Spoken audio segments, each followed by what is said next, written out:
How to create an additional web disk account in cPanel.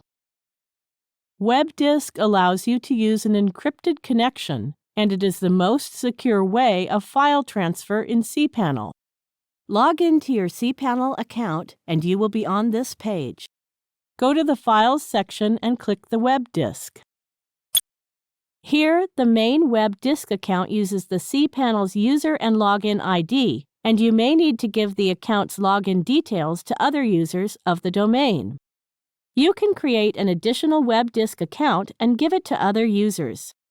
Enter a username for web disk account and select a domain.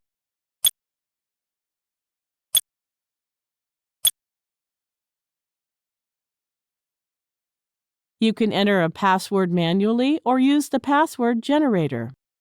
To generate a password, click Password Generator. Now copy and save the generated password in a secure place.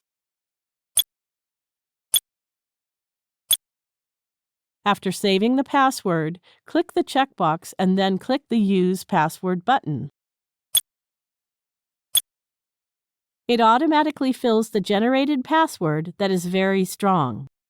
You can enter a directory for the web disk account to use. You can limit the access of the user to a particular folder or file by entering a directory here.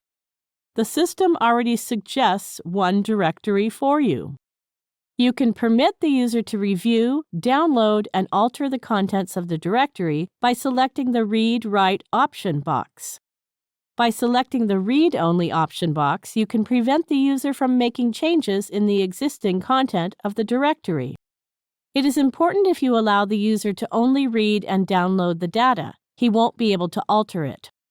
If you are using the Windows operating system, you will need to mark Enable Digest Authentication. However, if the server has an authentic SSL certificate and can make an SSL connection, then it can be left disabled. Now click the Create button.